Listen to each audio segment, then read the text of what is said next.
The status of the water adjudication case is high up on people's minds as to what's going to happen. What is the status of it? The status of the case is that we're anticipating the next phase trial to be near the end of this year or the beginning part of next year. And there's no final determination from the court what issues will be decided at that phase. But we anticipate it's going to relate to safe yield and overdraft. So the safe yield is what everybody is anxious, what that number is going to be. That's an important issue for the court to determine what the ultimate safe yield of the Antelope Valley Basin, Redwater Basin is.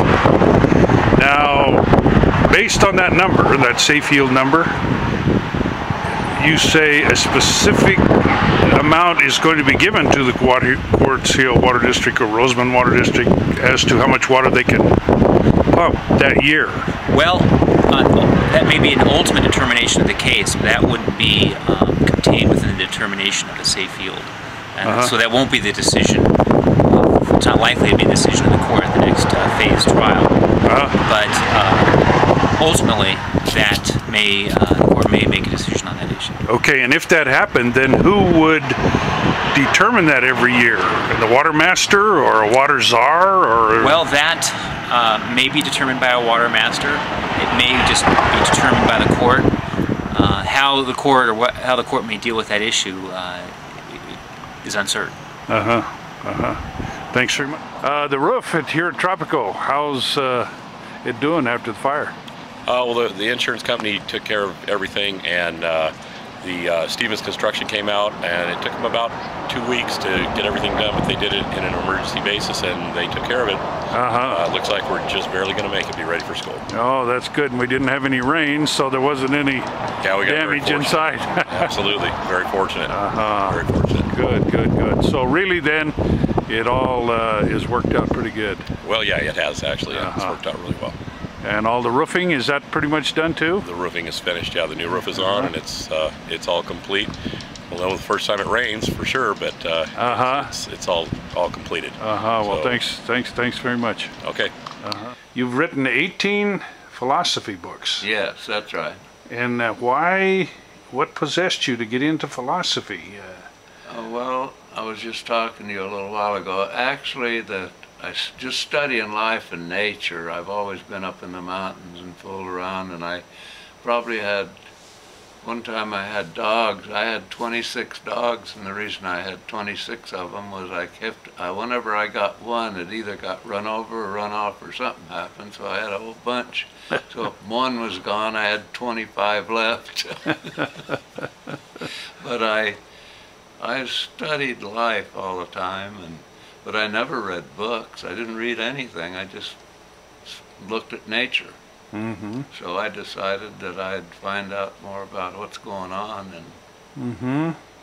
And you've written these down and pieces of it, and put some of what you've observed in nature in each book. Yes, they're all made up of essays. There's no... I've written a couple of books, but they didn't deal with the philosophy. But they're all essays. And some of the essays are maybe 20 pages long, some are 4 lines long, some 1 line. And they all have your name on it. Yeah. Bill Huth. And you're on number 6. You said in your laptop here, Oh, that's a series of books. It's empirical thought, and I've written 5 of them so far, and the 6th one is just ready to be printed now. What's the title of it? It's empirical thought, and the subtitle is Being Eternal. Being Eternal. That's really what it deals with. There is an eternity, and everyone has it, but they want to know how they have it, why do they have it, or what is it. And you were invited to Amherst to speak. Yes. How did you find that? Well, I was doing, I call it doing business. I was sending essays to Lynn Margulis's secretary. And Lynn Margulis, most people know her, by being Carl Sagan's first wife, and they have a laboratory and they study genome. So I was sending her these essays, and I got a couple of old books. I sent her. I can't think of the authors of those books right now, but anyway, it was the main. The main reason was Jean Lamarck. He was born in 1744, and he was the one. Jean Lamarck coined the word biology.